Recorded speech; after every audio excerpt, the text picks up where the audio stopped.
Olá a todos, bem-vindos de volta ao meu canal para um novo Mistério com Molly. Se você é novo aqui e nunca me viu antes, então oi, meu nome é Molly Westbrook. Eu posto vídeos de crimes reais como este toda semana. Se você quiser acompanhar, definitivamente se inscreva. E também, por favor, ative o seu pequeno sino de notificação, porque eu recebi tantas mensagens e comentários recentemente de pessoas me informando que o YouTube não está colocando meus vídeos em suas caixas de inscrição, o que é muito irritante. Então, se você quer ser notificado toda vez que eu postar, eu sugiro que ative o sino. Mas, de qualquer forma, hoje vamos falar sobre o caso do serial killer do Parque Yosemite, e isso é meio que a segunda parte do caso da semana passada. Na semana passada falamos sobre o sequestro de Stephen Steiner, e o caso de Stephen está conectado a este. Se você assistiu até o final do vídeo da semana passada, então já sabe por quê.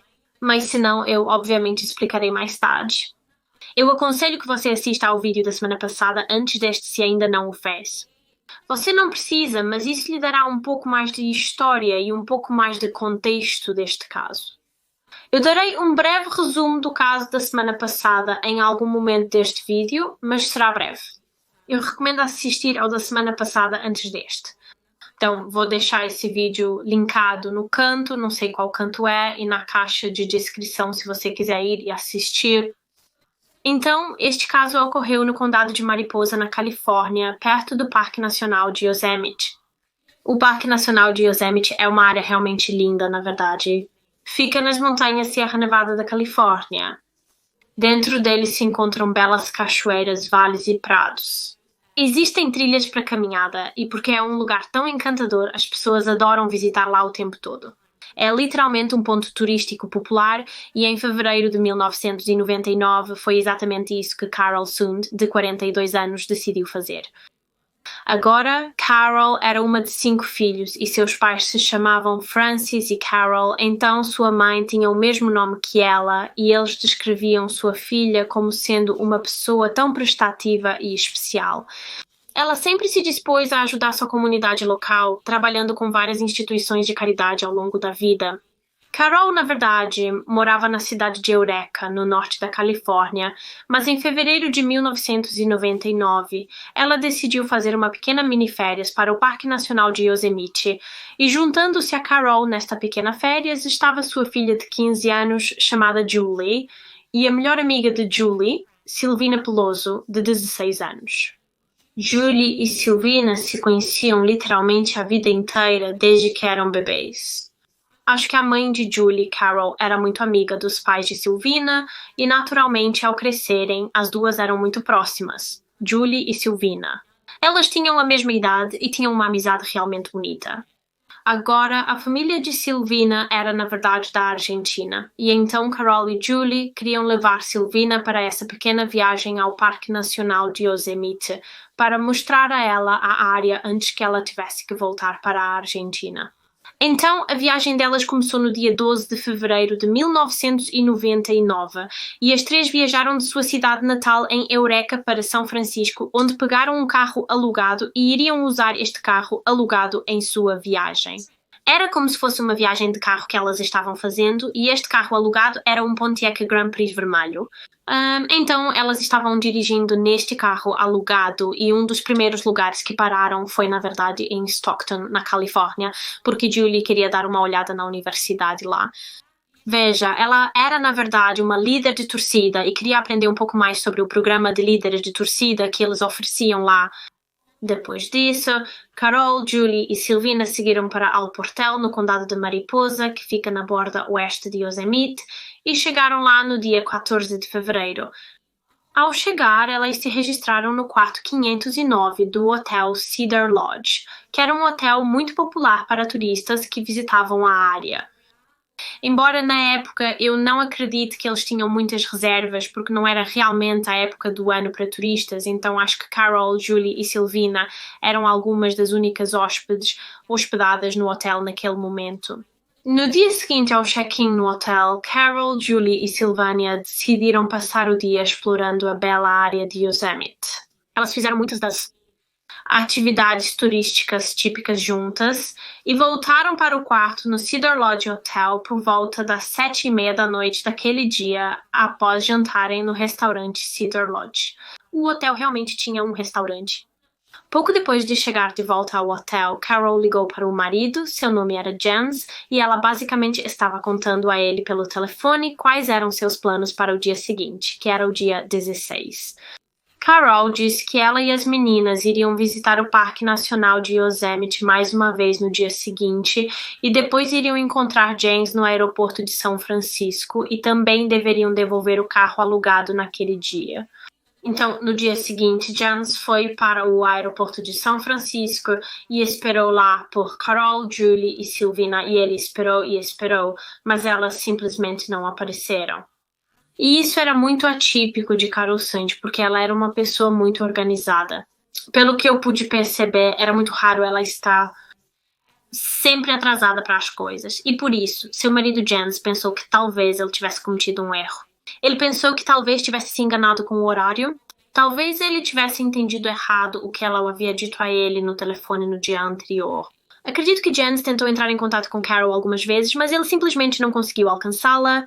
E então ele decidiu ligar para a recepção do hotel Cedar Lodge e perguntou à recepcionista se as meninas haviam feito o check-out do quarto 509, mas na verdade elas não haviam feito. Então a recepcionista do hotel foi ao quarto 509 esperando encontrar as meninas lá dentro, mas quando ela entrou, elas não estavam lá. Embora a chave do quarto estivesse lá, havia sido deixada no quarto, mas as meninas não estavam no quarto e não havia realmente nada em seu quarto que parecesse como suspeito ou alarmante, embora houvesse algumas toalhas molhadas no chão do banheiro, então parecia que as meninas haviam tomado banho naquela manhã e depois simplesmente saíram.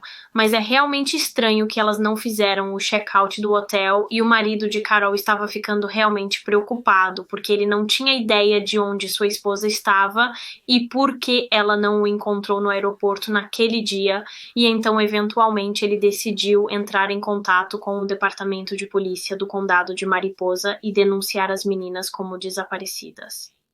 Imediatamente começou uma busca por Carol e Julie Sand e Silvina Peloso e essa busca foi enorme. Havia tantas pessoas procurando pelas meninas desaparecidas e pelo carro alugado que elas não haviam devolvido. Se você se lembra, elas deveriam ter devolvido o carro alugado em São Francisco naquele dia também e não haviam feito isso. Os detetives rastrearam vários carros roubados na área para ver se algum deles era o carro alugado que Carol havia pago, mas nenhum deles era. O carro e as meninas não foram encontrados em lugar algum. Mas então, cerca de 4 dias após serem vistas pela última vez, algo que pertencia a uma das mulheres desaparecidas foi realmente encontrado. A cerca de 83 milhas de distância do Parque Nacional de Yosemite está a cidade de Modesto. E no dia 19 de fevereiro, um jovem estudante do ensino médio estava caminhando ao longo de uma estrada movimentada quando notou algo no chão. Era um porta-cartões que continha alguns cartões de crédito e uma carteira de motorista, e essa carteira de motorista pertencia à mulher desaparecida. Os investigadores descobriram mais tarde que um dos cartões de crédito da Carol Sand, de 42 anos, estava faltando neste porta-cartões, então alguém o havia retirado e jogado esta carteira na beira da estrada em Modesto. Mas por que foi encontrada em Modesto? Por que estava a mais de 80 milhas de onde Carol foi vista pela última vez? Inicialmente, na investigação, os detetives não achavam que havia algo suspeito em seus desaparecimentos. Eles não achavam que alguém tinha feito algo com as meninas. Uma das primeiras teorias deles era que talvez as meninas apenas tivessem sofrido algum tipo de acidente, talvez elas tivessem batido o carro e estavam apenas presas. Com o passar do tempo, a preocupação pelas mulheres desaparecidas só aumentava. E como você pode imaginar, suas famílias estavam muito preocupadas com elas. E o pai de Carolson realmente ofereceu uma recompensa de 250 mil por informações sobre o paradeiro de sua filha e de sua neta, Julie e Silvina. E ele também saiu à procura das meninas, ele mesmo. Ele simplesmente dirigia pelo Yosemite em seu carro, procurando por elas. E em seu carro ele tinha como cobertores e corda, apenas qualquer coisa que elas pudessem precisar. Caso ele as encontrasse, e ele não era o único, Como mencionei antes, havia tantas pessoas procurando por elas, essa busca foi enorme. As pessoas estavam verificando rios e trilhas de caminhada e ao longo da estrada. Acredito que os investigadores usaram helicópteros para ter uma visão melhor da área de cima para ver se podiam encontrar algo, mas ainda assim não havia nada, nenhum vestígio delas. Neste ponto, os investigadores decidiram enviar uma equipe forense para o quarto 509 no Hotel Cedar Lodge, porque esse foi o último lugar confirmado onde se sabia que as meninas estiveram. Então, um fotógrafo foi enviado para tirar fotos do quarto e a equipe forense começou a procurar por impressões digitais e coletar cabelos.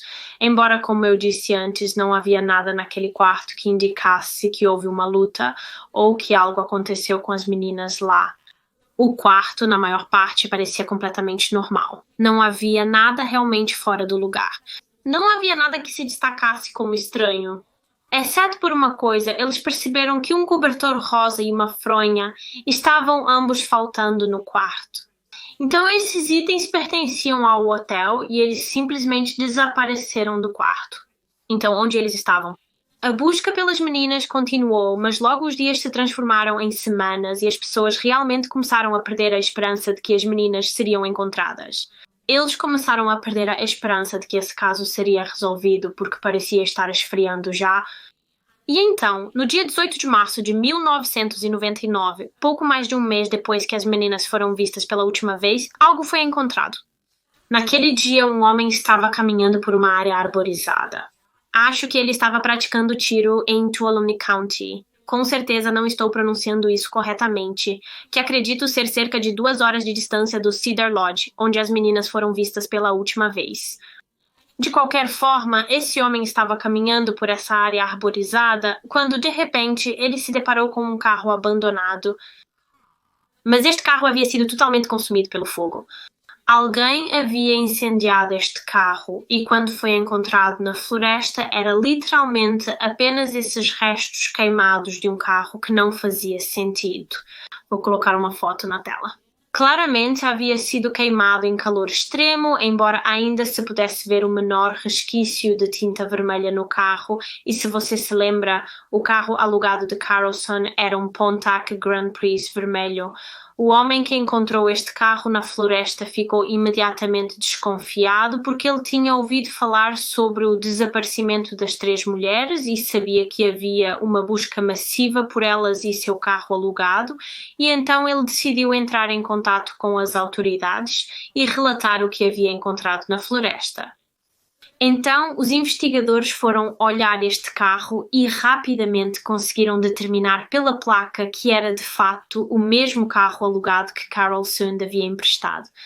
A placa também estava muito queimada, a propósito, mas os oficiais ainda conseguiam distinguir as marcas nela, então sabiam que era o carro alugado e isso obviamente foi um alerta vermelho imediato de que algo sinistro deve ter acontecido com as mulheres desaparecidas, porque o carro foi encontrado a muitos e muitos quilómetros de onde foram vistas pela última vez e alguém havia intencionalmente incendiado. Havia vestígios de gasolina, a propósito, encontrados no carro, então alguém havia incendiado este carro de propósito. Então, uma equipe de resposta a evidências e uma equipe forense foram enviadas para examinar este carro e, ao mesmo tempo, uma equipe de busca e resgate começou a procurar ao redor desta área arborizada apenas para ver se podiam encontrar mais alguma coisa, qualquer outra evidência que possa ter sido descartada ou abandonada, e eles realmente encontraram algo. A cerca de 60 jardas de distância do carro queimado, um dos pesquisadores encontrou uma bolsa ou uma sacola no chão e dentro desta bolsa havia algumas câmaras descartáveis, além de um cartão de crédito e um recibo. Este cartão de crédito nesta bolsa pertencia a Carol Sund e eu acredito que era o cartão de crédito que estava faltando na carteira dela, que foi encontrada em Modesto, e este recibo era na verdade do restaurante Cedar Lodge.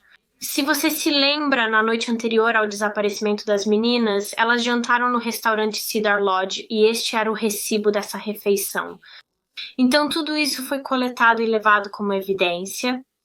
Enquanto isso, os investigadores e equipes forenses ainda estavam examinando o carro incendiado e começaram a procurar dentro do carro por qualquer evidência, e então eles chegaram ao porta-malas do carro, ou o tronco, desculpe. E quando abriram o porta-malas deste carro, eles realmente encontraram 2 corpos mortos que eram literalmente apenas restos esqueléticos. E esses 2 corpos foram posteriormente identificados através de registros dentários e DNA, como sendo de Carol Sund, de 42 anos, e Silvina Peloso, estudante argentina de 16 anos, melhor amiga de Julie Sund. No entanto, a filha de Carol, Julie Sund, de 15 anos, ainda não havia sido encontrada, ela não estava neste carro com os outros 2 corpos, então onde ela estava? Ela ainda estava viva e sendo mantida refém em algum lugar, ou ela também estava morta e seu corpo estava em algum outro lugar? Como você pode imaginar, a descoberta desses 2 corpos causou muito pânico na comunidade local, porque antes este caso era apenas uma investigação de pessoas desaparecidas, mas agora era claramente uma investigação de assassinato. Era óbvio que houve jogo sujo envolvido em suas mortes, dado como os corpos foram encontrados. Claramente havia um assassino à solta e a polícia sabia que tinha que encontrá-lo rapidamente antes que ele atacasse novamente e, claro, como eu disse antes, Julie Sund, de 15 anos, ainda não havia sido encontrada. Havia uma chance dela ainda estar viva e em perigo, então eles precisavam localizá-la o mais rápido possível. Agora, na área onde o carro foi localizado, havia alguns itens que eu acredito pertencerem às meninas. Então, acho que havia algumas coisas como sapatos e roupas, e isso indicou aos investigadores que alguém havia se afastado do local. Talvez Julie ainda estivesse viva e tivesse sido levada para longe do carro por alguém, e eles deixaram esses itens quando se afastaram. Então, a busca pela Julie Sund, de 15 anos, continuou. Enquanto isso, os detetives ainda tinham aquelas câmeras descartáveis que foram encontradas naquela bolsa perto da cena, e estava claro que essas câmeras pertenciam às meninas porque eles revelaram o filme e essas fotos eram de todas as 3 meninas fazendo todas as coisas turísticas ao redor do Parque Nacional de Yosemite antes de desaparecerem. Vou colocar algumas das fotos na tela agora, mas mostrava elas fazendo trilhas, patinando no gelo e apenas explorando a área realmente. É evidente pelas fotos que estavam tendo férias muito agradáveis, e é de partir o coração que tenha terminado da forma que terminou. Algumas das últimas fotos nesta câmera eram de Carol, Julie e Silvina no quarto delas, número 509, no dia 15 de fevereiro, um dia antes de serem dadas como desaparecidas. Cerca de uma semana após os corpos de Carol e Silvina serem encontrados, o Federal Bureau of Investigation realmente recebeu uma carta pelo correio que parecia ser do assassino das meninas. Eu digo uma carta, mas na verdade era um mapa e não estava assinado ou algo óbvio, mas este mapa parecia indicar onde o corpo de Julie Sund estava. Eu vou colocar uma imagem deste mapa na tela agora. No topo do papel diz: "Nos divertimos com esta", e então, abaixo disso, uma imagem do lago Dom Pedro Reservoir, na Califórnia, foi desenhada. Então, os investigadores acreditaram que este é o local onde o assassino se desfez do corpo de Julie Sund, de 15 anos. Então, os detetives foram para a área do Lago Dom Pedro, que estava desenhada no mapa com um cão farejador, e praticamente de imediato o cão os alertou para um corpo morto. O corpo foi encontrado a cerca de 30 milhas de distância de onde o carro alugado foi encontrado. Então, a cerca de 30 milhas de distância de onde os corpos de Carol e Silvina foram descobertos, e este corpo estava próximo a uma árvore e havia estado lá por mais de um mês. Eventualmente, este corpo foi identificado através de registros dentários como sendo de Julie Sund, de 15 anos, e seu assassino, na verdade, havia cortado sua garganta. O corpo de Julie, na verdade, tinha algumas fibras rosas nele e acreditava-se que essas fibras rosas vieram daquele cobertor rosa que estava faltando no quarto 509 do Cedar Lodge. Os investigadores também enviaram o mapa que o assassino havia desenhado e o envelope em que ele veio para testes forenses e descobriram que no selo da carta havia, na verdade, uma impressão digital parcial e na aba do envelope. Então, como essa parte do envelope que você lambe, eles também encontraram algum DNA masculino. Então, eles mantiveram isso como evidência. Agora, apenas como uma nota à parte, por um tempo nesta investigação, a polícia realmente teve alguns suspeitos principais no caso. Eles acreditavam que sabiam quem tinha feito isso com as meninas. Os suspeitos eram dois homens que eram, na verdade, meio-irmãos e eles se chamavam Eugene Dykes e Michael Lorick. E, de acordo com algumas fontes, os registros telefónicos mostraram que eles realmente tentaram hackear a conta bancária de Carlson. E esses dois homens, Eugene e Michael, eram homens violentos. Eles já haviam se envolvido com a polícia várias vezes antes. Eles já haviam sido presos e condenados por várias acusações, incluindo o uso de drogas, violência contra mulheres e agressão sexual. No momento em que estavam sendo investigados como suspeitos neste caso, eles já estavam sob custódia por acusações não relacionadas a este crime, mas estavam sendo interrogados sobre este incidente. Agora, um dos irmãos, Michael Lorick, acaba de negar qualquer envolvimento nos casos das meninas. Ele disse que não era ele e que não sabia nada sobre isso. Enquanto o outro irmão, Eugene Dykes, na verdade tinha uma história completamente diferente e disse que realmente estava envolvido no desaparecimento das meninas. Eugene afirmou que ele e seu meio-irmão, Michael, haviam sequestrado Carol e Julie Sund e Silvina Peloso do quarto 509 e as mataram. E a polícia acreditou nele. Eles realmente acreditaram que tinham os caras e até anunciaram ao público que acreditavam saber quem tinha feito isso, e então, por um tempo, o público se sentiu seguro novamente. Eles pensaram que os perpetradores estavam atrás das grades e que não poderiam machucar mais ninguém. Mas eles estavam errados porque, eventualmente, a polícia começou a duvidar dessa história. Eles duvidaram de Eugene porque perceberam que muitas das coisas que ele estava dizendo sobre o caso não correspondiam a nenhuma das evidências que haviam coletado. Esses dois homens, na verdade, não eram os assassinos. Acredito que tudo de que eles eram culpados, neste caso específico, era tentar invadir a conta bancária da Carol. Eles eram apenas hackers, e você provavelmente está pensando, então por que Eugene admitiu isso? E honestamente estou me perguntando a mesma coisa. Não faço ideia de por que ele admitiria um crime que não cometeu, embora dizendo que esta não é a primeira vez que me deparo com algo assim, onde alguém admitiu algo que não fez. Não é tão incomum. Alguns criminosos admitem crimes que não cometeram porque para eles é quase como algo para se gabar e se orgulhar, o que é repugnante. Mas como eu disse, não é inédito. Eu definitivamente já cobri casos antes onde criminosos ou assassinos admitiram crimes que não cometeram porque querem ser notórios.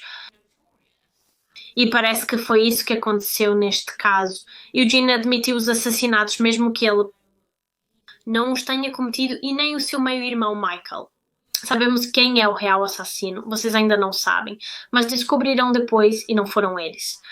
Mas enfim, em julho de 1999, já haviam se passado cerca de 5 meses desde os assassinatos de Carol e Julie Sund e Silvina Peloso, e ainda ninguém havia sido acusado por suas mortes. Neste ponto, acredito que os detetives ainda estavam investigando Eugene e Michael como os principais suspeitos.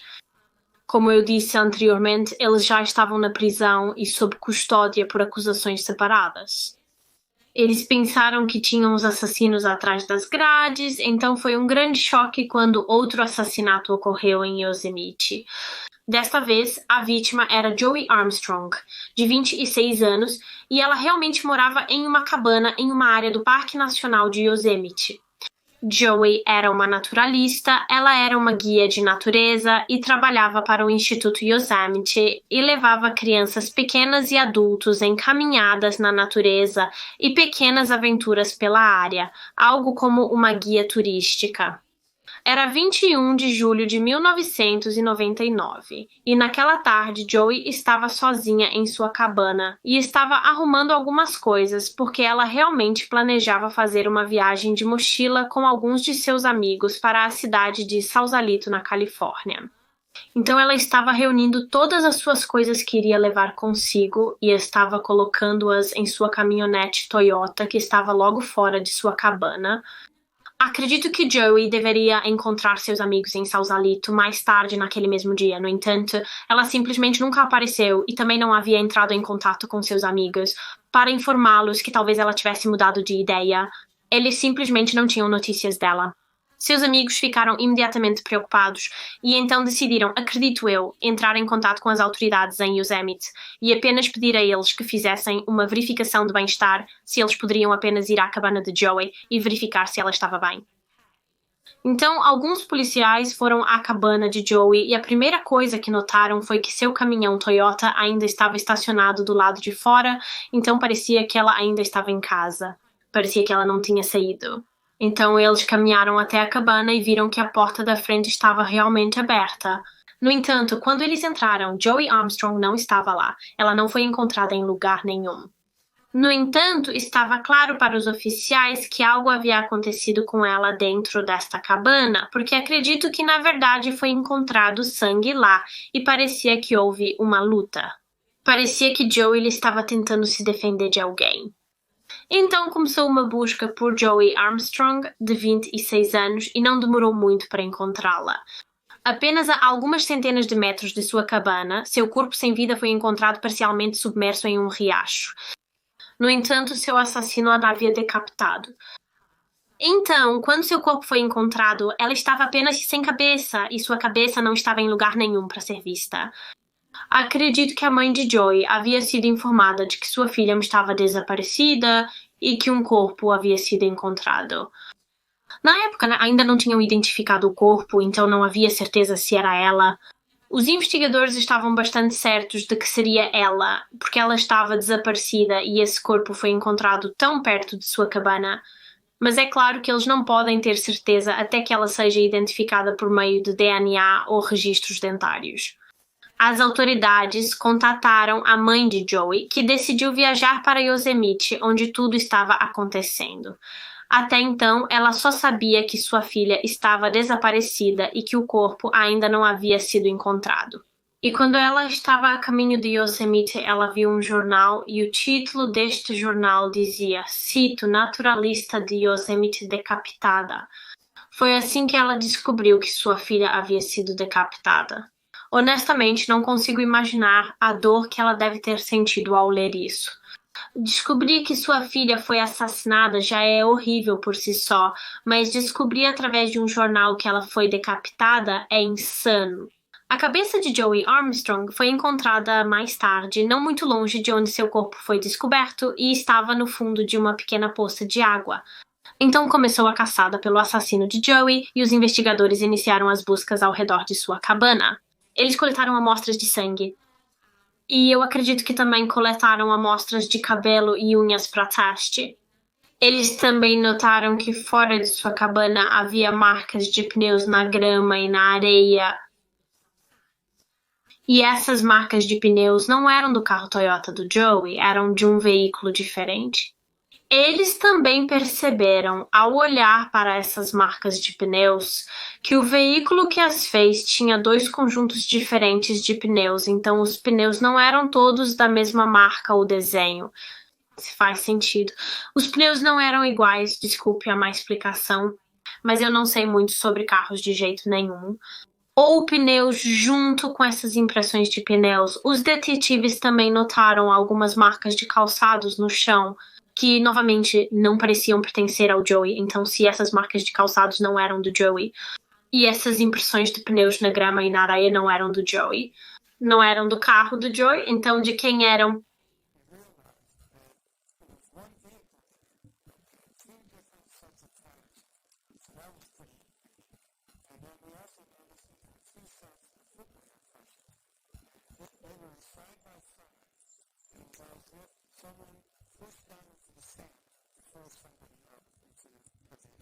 Então fotos dessas impressões foram tiradas e elas foram coletadas como evidência. Eles também tiraram fotos do local onde o corpo de Joey foi descoberto e, apenas olhando para o corpo dela, parecia que ela havia sido sexualmente agredida, ou pelo menos seu assassino tentou agredi-la sexualmente, porque sua blusa havia sido levantada e suas calças ou jeans haviam sido desabotoados. Então, por essa razão, o motivo do assassinato parecia ser de natureza sexual.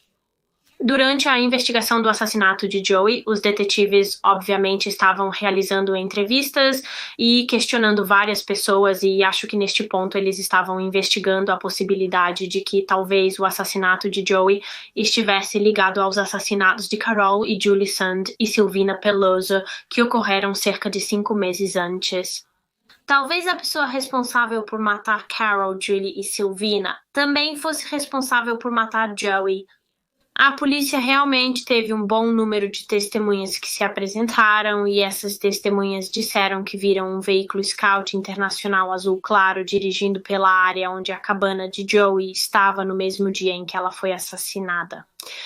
E uma dessas testemunhas disse que realmente viu este carro estacionado bem na frente da cabana de Joey antes dela desaparecer. Então, a polícia obviamente começou a pensar que essa era uma pista muito credível. Eles acharam que havia uma grande chance de que quem estava dirigindo este veículo fosse o assassino de Joey. Eles só precisavam encontrá-lo. Naquela tarde, um guarda do Parque Nacional e um oficial realmente encontraram um carro que correspondia à descrição do que as testemunhas viram perto da cabana do Joey. Este veículo estava estacionado perto de um riacho, logo fora do Parque Yosemite, perto de El Portel, e ao lado dele havia um homem sentado no chão. Acredito que este homem estava sem camisa. Uma fonte que li disse que ele estava completamente nu, mas acho que ele estava tomando sol ou algo assim e também estava fumando maconha. Então o policial se aproxima deste homem e começa a falar com ele e isso. Homem explica que estava apenas aproveitando seu dia de folga do trabalho. Esse homem era Cary Steiner, de 37 anos, e se você assistiu ao vídeo da semana passada, pode reconhecer o nome dele. Ele trabalhava como encarregado de manutenção ou faz tudo no Hotel Cedar Lodge em El Portel, o mesmo hotel em que as vítimas de assassinato Carol Sand, Julie Sand e Silvina Peloso estavam hospedadas antes de desaparecerem. E apenas como uma nota à parte, Cary foi realmente questionado sobre o desaparecimento das 3 mulheres quando isso aconteceu, porque obviamente ele trabalhava no hotel em que elas estavam hospedadas. Acho que todos os membros da equipe foram questionados, mas ele estava muito calmo e cooperativo com a polícia e eles realmente não suspeitavam dele. Ele até se ofereceu para ajudá-los a procurar o cobertor rosa desaparecido e a fronha que estava faltando no quarto 509. Mas sim, a polícia realmente não suspeitava dele nos casos de Carol, Julie e Silvina. Eu não acho que ele tinha antecedentes criminais. Acredito que ele possa ter sido preso antes por posse de drogas, mas pelo que eu sei, ele nunca foi preso por qualquer tipo de comportamento violento. Para ser honesta, quem o conhecia dizia que ele era um cara muito legal e normal. No entanto, agora ele estava parecendo bastante suspeito porque tinha o mesmo carro que foi visto fora da cabana do Joey no dia em que ela foi morta, e eu realmente li em uma fonte que havia apenas 2 desses veículos específicos registrados na área naquele momento. Então era um veículo muito único naquela área. Não é como se houvesse centenas desses veículos que a polícia precisava rastrear. Havia literalmente 2 desses veículos nesta área e Cary Steiner possuía um deles. De qualquer forma, voltando ao que era antes, então o policial estava apenas conversando com Cary e eles perguntaram a ele se poderiam dar uma olhada em seu caminhão. Acabei de perceber que estive chamando de carro, mas parecia mais um caminhão ou algo como um Jeep, na verdade. De qualquer forma, eles estavam olhando ao redor deste caminhão e estavam olhando dentro dele e notaram que dentro ele tinha uma mochila e ele estava bastante relutante em deixá-los olhar dentro dela, e então eles decidiram tentar obter um mandado de busca para que pudessem revistar esta mochila sem ter a permissão dele, porque ele não queria que eles olhassem. Eles já haviam terminado com o homem enquanto estavam dentro dela. Obviamente, eles não podiam prendê-lo por nada, porque a única coisa suspeita sobre ele até agora era o fato de que ele tinha o mesmo carro que as testemunhas viram, mas isso não o liga diretamente ao assassinato de Joey, então eles tiveram que simplesmente deixá-lo ir. No entanto, mais tarde no mesmo dia, os detetives decidem ir falar novamente com Cary Stayner. Eles vão direto para o hotel Cedar Lodge, porque ele não apenas trabalhava lá como faz tudo, mas também morava lá. Ele morava em um apartamento acima do restaurante Cedar Lodge, no segundo andar. Eles estavam apenas falando com ele sobre o caso de Joey Armstrong, e ele disse que não estava em lugar nenhum perto da área onde ela foi morta. Mesmo que eu acredite que ele foi realmente visto nas proximidades por alguns policiais naquele dia, então parecia que ele estava mentindo sobre onde estava, mas porque se você não tem nada a esconder, por que mentir? Então, enquanto os detetives estavam falando com Cary dentro de seu apartamento, eles chamaram outro agente para tirar mais fotos de seu veículo, mas mais especificamente dos pneus de seu veículo, porque se você se lembra, fora da cabana de Joey havia impressões de pneus na grama e na areia, e essas impressões de pneus eram de 2 conjuntos diferentes de pneus. Então, eles queriam ver se podiam combinar o desenho dos pneus do veículo de Cary com as impressões dos pneus na areia e na grama, se isso faz sentido. Então, eles tiraram essas fotos dos pneus de Cary e foram comparar as fotos e descobriram que as impressões dos pneus fora da cabana de Joey eram uma combinação perfeita com o desenho dos pneus do carro de Cary. Era o veículo de Cary Stayner fora da cabana de Joey naquele dia, apesar de ele afirmar que não estava em lugar nenhum perto daquela área. E então, no dia 22 de julho, os detetives decidem questionar Cary novamente, mas desta vez eles queriam que ele viesse à delegacia para ser interrogado. Então, eles foram para o Cedar Lodge apenas esperando que ele estivesse lá, esperando que ele estivesse trabalhando naquele dia, mas ele não estava lá, ele não estava em lugar nenhum para ser encontrado. E, obviamente, este era um homem potencialmente muito perigoso, eles precisavam encontrá-lo rapidamente, e então um anúncio foi feito que instava as pessoas a ficarem de olho neste homem, porque ele era uma pessoa de interesse no assassinato de Joey Armstrong, de 26 anos. E, eventualmente, os detetives receberam uma dica de um membro do público e eles disseram que Cary Stayner estava hospedado em um acampamento nudista perto de Sacramento.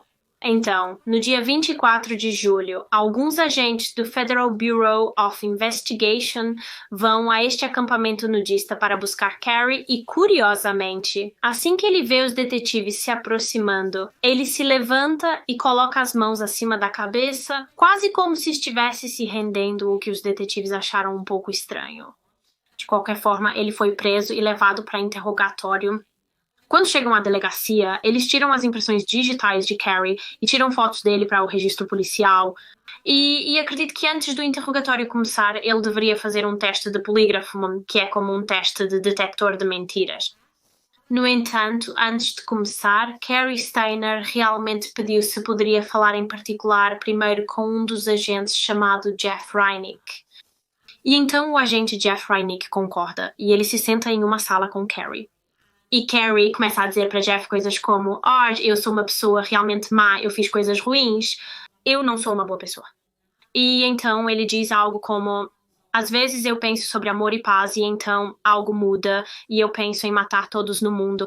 E conforme eles continuaram conversando, Cary Stayner eventualmente admitiu ter assassinado Joey Armstrong, de 26 anos, e surpreendentemente ele também admitiu os assassinatos de Carol Sund, de 42 anos, sua filha Julie Sund, de 15 anos, e Silvina Peloso, de 16 anos, que aconteceram cerca de 5 meses antes, e Silvina Peloso, de 16 anos, que aconteceram cerca de 5 meses antes. Ele acabara de admitir 4 assassinatos, tornando-o um assassino em série. Mas antes de falarmos sobre sua confissão, deixe-me contar um pouco mais sobre Cary Stayner, de 37 anos, seu histórico e sua criação e coisas assim. Então, Cary Anthony Stayner nasceu no dia 13 de agosto de 1961 em Merced, na Califórnia. Ele tinha 4 irmãos, tinha 3 irmãs chamadas Cindy, Jodie e Corey, e também tinha um irmão mais novo chamado Stephen, e seus pais eram chamados Kay e Dalbert Stayner. Agora, eu não vou entrar em muitos detalhes sobre isso, porque se você assistiu ao vídeo da semana passada, já saberá tudo isso. Mas quando Carrie tinha cerca de 11 anos, seu irmão mais novo, Stephen, que tinha 7 anos na época, foi sequestrado por um pedófilo chamado Kenneth Parnell e foi mantido em cativeiro por 7 anos. E como você pode imaginar, isso mudou tudo para a família Steiner. Todo o mundo deles foi virado de cabeça para baixo. Carrie achou a vida muito difícil quando seu irmão desapareceu, como qualquer irmão acharia. Ele era realmente muito próximo de seu irmão mais novo e costumava fazer um pedido a uma estrela quase todas as noites para que seu irmãozinho voltasse para casa. Mas além disso, Carrie também se sentiu quase negligenciada por seus pais quando Stephen desapareceu. Obviamente, muito do tempo deles foi gasto procurando pelo filho e, naturalmente, eles realmente não tinham tempo para seus outros filhos.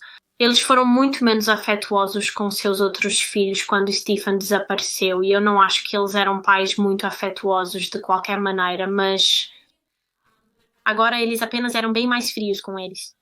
Na verdade, acredita-se que Carrie pensou que seu pai Dalbert desejou que ele fosse o que desapareceu em vez de Stephen. Ele desejava que Carrie tivesse desaparecido e não Stephen. Obviamente não sabemos se isso é verdade, não sabemos se Dalbert realmente pensou isso, mas Carrie acreditava que sim. Agora, Carrie realmente tinha um distúrbio chamado tricotilomania, que é um distúrbio de puxar cabelo, e acredito que isso começou quando ele tinha cerca de 7 anos. Ele simplesmente puxava tufos de cabelo quando ficava estressado ou agitado, e isso continuou durante o resto de sua infância e adolescência. Acredito, o que significava que ele tinha bastante falhas, calvas em sua cabeça. Então, para esconder isso, Carrie sempre usava um chapéu na juventude. Você nunca o via sem um chapéu na cabeça, porque ele estava envergonhado do que estava por baixo. E ele dizia aos outros garotos que usava um chapéu o tempo todo porque estava ficando careca como seu pai, mas na realidade ele estava realmente arrancando seu próprio cabelo. Ele também foi diagnosticado com autismo de alto funcionamento e, em geral, era apenas uma criança muito quieta e tímida. Acredito que ele tinha alguns amigos na escola que realmente gostavam dele e ele parecia se dar bem com as pessoas. Seus colegas de escola realmente admiravam muito a arte de Carrie. Ele tinha muito talento para desenhar animações. Ele desenhava para o jornal da escola e eu acho que quando ele era mais jovem, seu sonho era ser um cartunista. Mas por baixo de tudo isso, Carrie Steiner tinha um lado sombrio, mesmo quando era criança. Na verdade, ele mesmo disse que tinha pensamentos sobre matar pessoas quando tinha cerca de 7 ou 8 anos de idade. Então tudo isso começou antes de seu irmão desaparecer. Ele costumava jogar muito com suas irmãs e primos e ele gostava de fazer interpretações com eles. Eu digo jogos, mas ele literalmente atacava e estrangulava eles e pegava molho de tomate e espalhava por todo o corpo deles, fingindo que era o sangue deles. Era como se ele estivesse encenando suas fantasias violentas. Ele também fingia hipnotizar suas irmãs e primos e pedia para eles se despirem na frente dele. Mas mesmo quando não estava brincando desses jogos com eles, ele os observava se despir. Sua prima realmente disse que tinha que ter cuidado quando estava se trocando. Ela tinha que se certificar de que Carrie não estava por perto ou olhando pela janela, porque isso era algo que ele fazia muito. Agora, o próprio Carrie diz que quando tinha 11 anos ele era abusado por um tio dela enquanto estavam em uma viagem de acampamento, embora eu não acredite que Carrie tenha contado para alguém na época.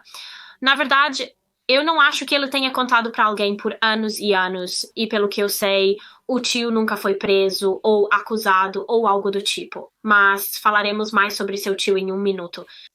Por volta da mesma época em que Carrie tinha 11 anos, seu irmão mais novo, Stephen, foi sequestrado e 7 anos depois ele escapou de seu sequestrador e retornou para casa em Merced, quando Carrie tinha cerca de 18 anos. Eu falei sobre isso no vídeo da semana passada. Mas quando Stephen retornou, ele honestamente se tornou uma espécie de celebridade na Califórnia. O caso dele teve muita atenção da mídia, ele estava em todos os jornais e revistas. Todos queriam entrevistá-lo Todos pensavam que ele era um herói porque ele realmente resgatou um menino de 5 anos chamado Timothy White de sofrer o mesmo destino que ele. O motivo de Stephen ter voltado para casa foi porque seu sequestrador Kenneth Parnell havia sequestrado outra criança, Timothy White, e Stephen estava tipo, eu não posso ver esse menino Timothy passar pelo abuso que eu passei, e então ele decidiu levá-lo para casa. Ele arriscou tudo para salvar este pequeno menino e todos pensavam que ele era um herói por causa disso. Como eu disse, ele era literalmente como uma celebridade na Califórnia e algumas pessoas acreditam que seu irmão mais velho, Carrie, estava com ciúmes disso, ciúmes da atenção que seu irmão mais novo estava recebendo. E os dois, Stephen e Carrie, não se davam muito bem quando Stephen voltava para casa. Eles tinham que dividir um quarto e ambos achavam isso realmente difícil. Quando voltava para casa, Stephen achava realmente difícil se adaptar à sua nova vida e seguir as regras da casa dos Steiner. E Carrie não gostava disso. Ele não gostava que Stephen não obedecesse às regras dos pais deles. Stephen Steiner, na verdade, faleceu em 1989, quando tinha 24 anos, após um acidente de moto. E a essa altura, seu irmão mais velho, Carrie, era usuário de drogas e também trabalhava em um emprego onde consertava para-brisas de carros, eu acho. E naquela época ele estava, na verdade, morando com um tio que ele afirmou ter abusado dele quando tinha 11 anos. E então, um dia no ano de 1990, este tio foi subitamente assassinado. Carrie contou às autoridades que simplesmente chegou em casa um dia e encontrou seu tio morto na casa em que moravam juntos, e ele havia sido baleado com sua própria arma. O caso nunca foi oficialmente resolvido, embora muitas pessoas suspeitem que Carrie realmente matou seu tio naquele dia. Após isso, ele se mudou para a casa de uma de suas irmãs, Corey, embora eu não acredite que ele tenha morado com ela por muito tempo, porque ela realmente o pegou escondendo uma câmera de vídeo em seu banheiro para que toda vez que ela tomasse banho, a câmera gravasse e ele pudesse assistir a essas imagens de sua irmã tomando banho. Em um determinado momento, ele realmente estava em uma instituição de saúde mental, mas depois saiu de lá quando conseguiu um emprego como faz-tudo no hotel Cedar Lodge, em Alportel. E isso nos traz de volta aonde estávamos antes, no caso. Então, se você se lembra, Carrie Steiner, de 37 anos, foi preso no dia 24 de julho de 1999 e foi levado para a delegacia para ser interrogado. Lá, ele confessou ao agente Jeff Reineck que não só havia matado Joey Armstrong, de 26 anos, mas também havia assassinado Carol Sund, de 42 anos, sua filha Julie Sund, de 15 anos, e sua amiga Silvina Peloso, de 16 anos, em fevereiro de 1999. Então ele começou a contar ao agente Reineck sobre o dia em que assassinou Joey Armstrong. Carrie disse que naquele dia de julho de 1999 ele tinha ido ao Yosemite porque queria procurar pelo Bigfoot e em algum momento ele encontrou Joey Armstrong. Ele a viu arrumando suas coisas em seu carro Toyota do lado de fora de sua cabana e naquele momento decidiu que iria sequestrá-la e matá-la. Então ele se aproxima de Joey e começa a conversar com ela. Eles têm uma conversa rápida e então ele volta para seu caminhão e Joey continua arrumando seu carro. Mas Carrie não vai para seu caminhão para, sair e ir embora.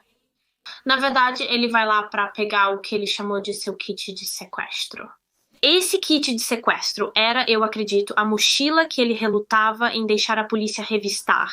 E nessa mochila havia fita adesiva, uma faca e uma arma. Então ele pega sua mochila e tira sua arma dela e se aproxima de Joey por trás, agarra-a e a força a entrar em sua cabine. Uma vez dentro da cabine, ele usa a fita adesiva em sua mochila para amarrá-la e então a força a entrar em sua caminhonete. Ele começa a dirigir com Joey na caminhonete. No entanto, Joey consegue escapar e literalmente se joga pela janela do passageiro e começa a correr por sua vida, mas Carrie está atrás dela, correndo atrás, e eventualmente ele a alcança. Joey Armstrong realmente lutou por sua vida naquele dia. Ela estava lutando tanto com ele, realmente tentando se defender desse homem, e ele realmente disse que a razão de sua morte ter sido tão violenta foi porque ele estava muito bravo com ela por tentar se defender dele.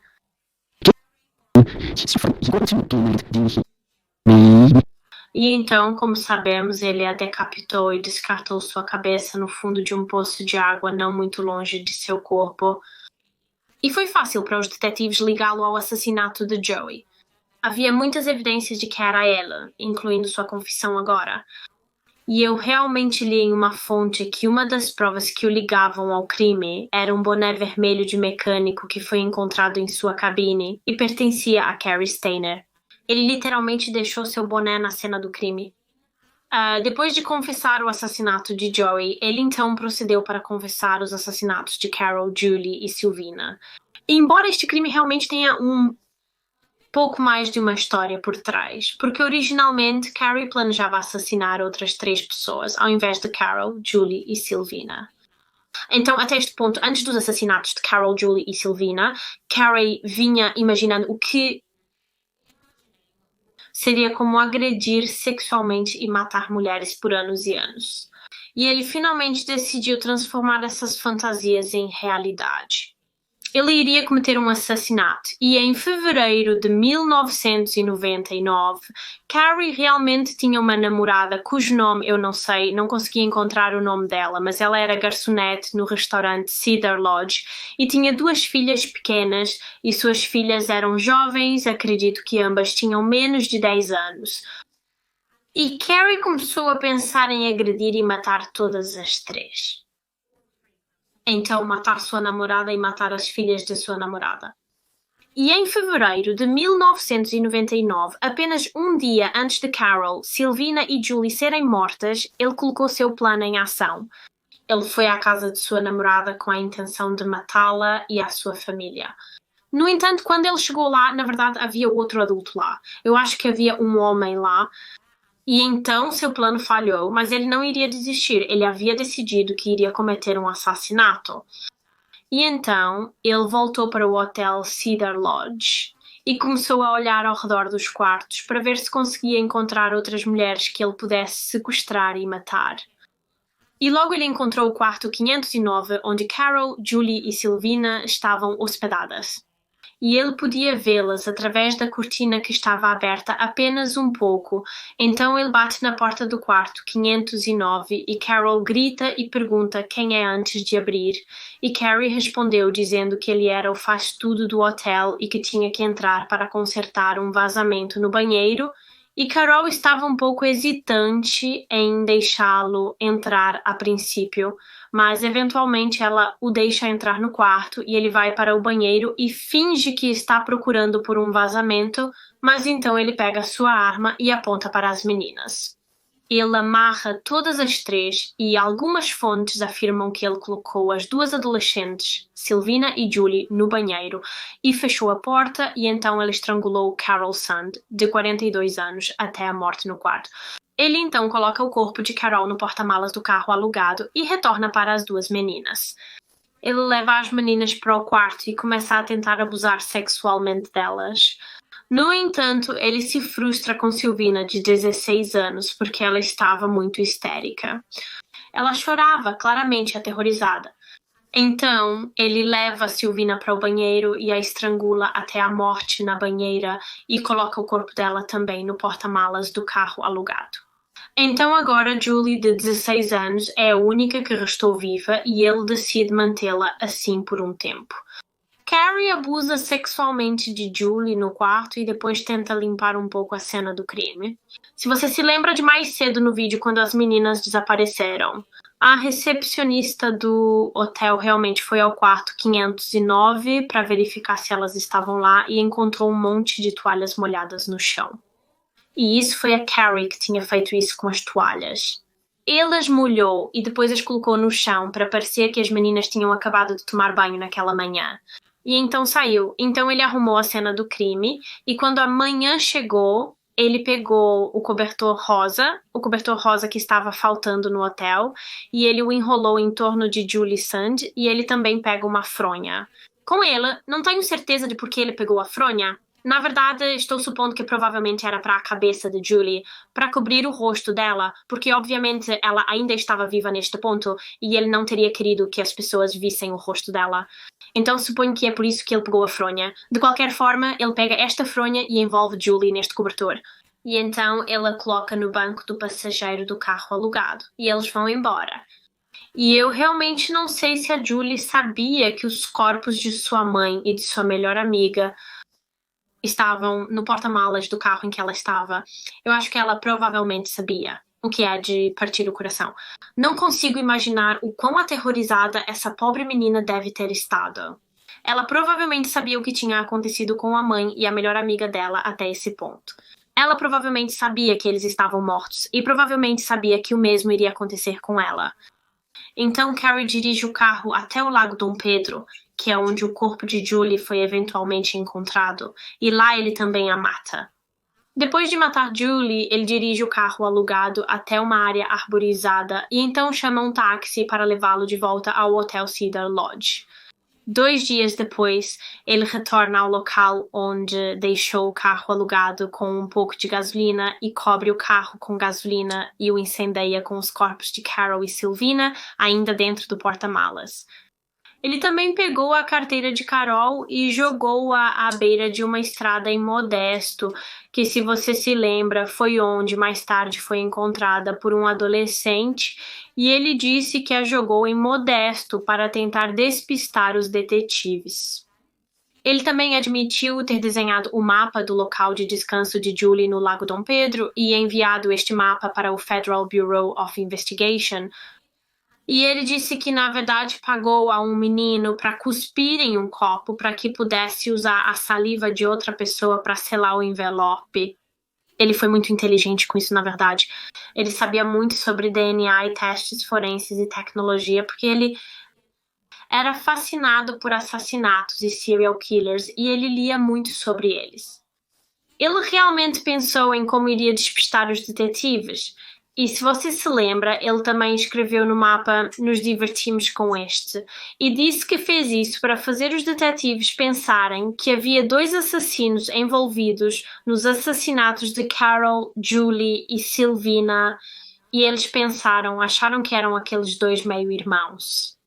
Embora ele tenha realmente escorregado em uma coisa, ele claramente não pensou em impressões digitais porque a dele foi encontrada no selo da carta. Em sua confissão, Cary Stayner disse que depois que matou Carol, Julie e Sylvina, ele estava muito assustado. Mesmo que ele tenha tentado se livrar de tantas evidências quanto pôde, ele pensou que era apenas uma questão de tempo até que fosse pego e preso. Mas com o passar do tempo, ele começou a pensar que tinha se safado e ficou tão confiante que decidiu matar novamente. E assim, apenas 5 meses depois, em julho de 1999, ele assassinou Joey Armstrong. Cary Stayner, de 37 anos, foi acusado de todos os 4 assassinatos e, embora tenha confessado cada um deles, decidiu declarar-se inocente por motivo de insanidade. Então, o caso foi a julgamento e a defesa alegou que, por ele ter problemas de saúde mental e ter sido molestado quando criança, ele não poderia ser responsabilizado por suas ações.